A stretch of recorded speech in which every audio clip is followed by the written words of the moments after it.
Have you ever felt invisible, like you're just a ghost walking through your own life? You pass people on the street, sit in crowded rooms, but it feels like no one truly sees you.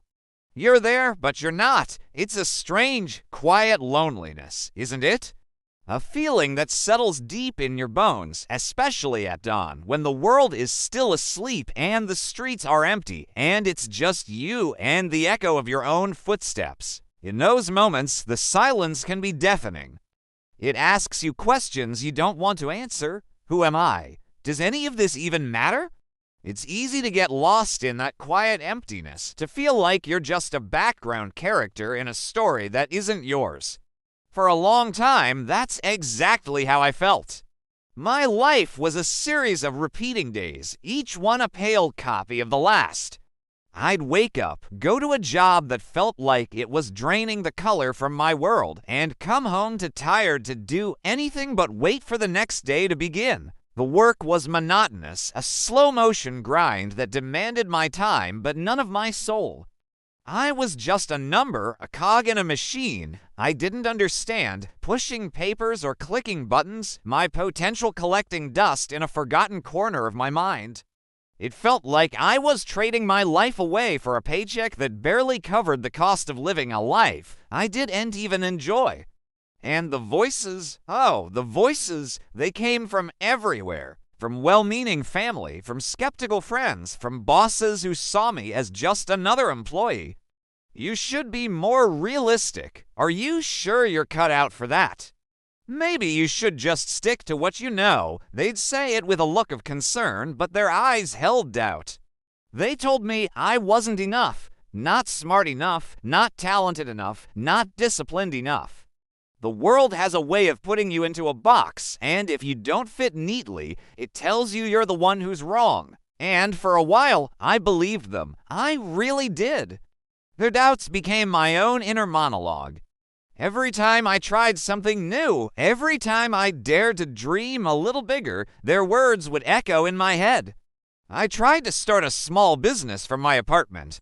It failed within 6 months. I tried to learn a new skill, a new language.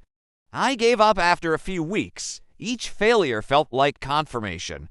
See, they were right. I'm just not built for more.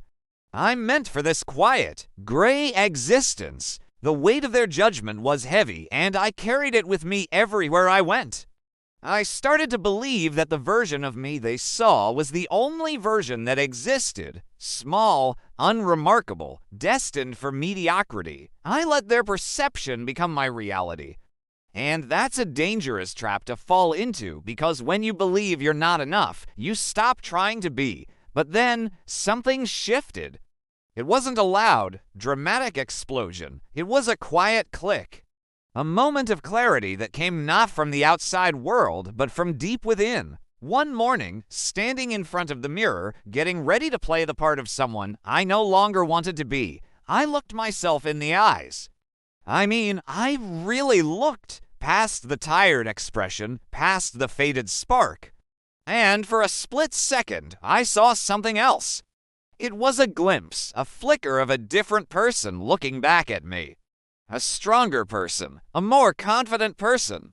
Someone who hadn't given up. It was a vision of my future self, the person I could become if I just stopped listening to the noise. It was in that moment I realized the truth. They couldn't see what I could.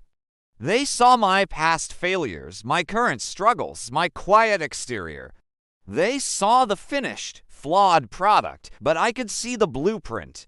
I could see the raw material, the untapped potential, the fire that was still smoldering beneath the ashes of my self-doubt.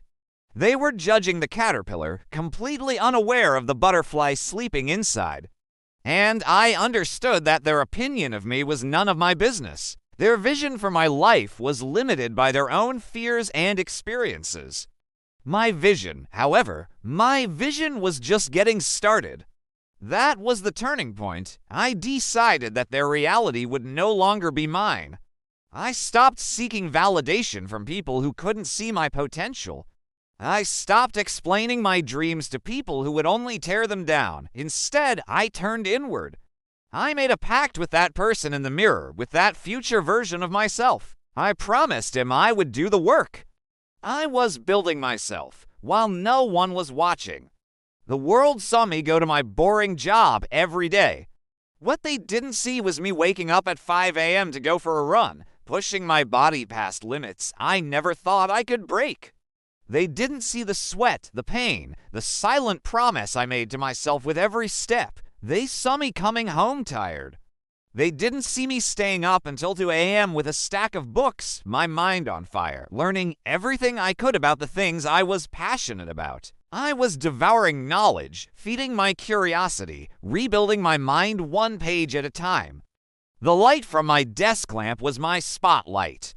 I traded late-night parties for late-night projects. I traded mindless scrolling for mindful meditation. I found my sanctuary not in the approval of others, but in the quiet discipline of my daily routine. It was a lonely process. There were no pats on the back. There was no audience applauding my effort. There were days I wanted to quit, days the old voices of doubt crept back in. But then I would look in the mirror and see that future self getting a little clearer, a little closer. He was my accountability partner. He was my proof that this was all worth it. This silent, invisible work, it was the most important work of my life. I was forging a new identity in the fires of my own dedication. Every small choice, every sacrifice, was a brick being laid in the foundation of the person I was becoming. And slowly, things began to change, not overnight, but gradually. The extra hours of study started paying off. The physical training gave me a mental toughness I never knew I had. My confidence grew, not from external praise, but from the internal knowledge that I was keeping the promises I made to myself. I started that business again, but this time I was armed with knowledge and resilience.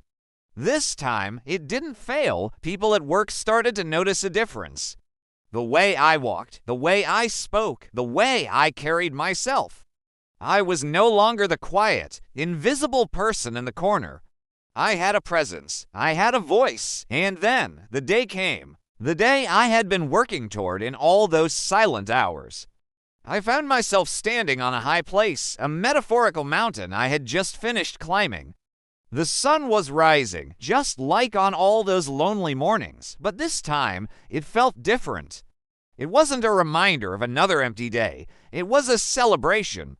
It was warm on my face, and as I looked out over the world, I didn't feel invisible anymore. I felt seen not by anyone else, but by myself.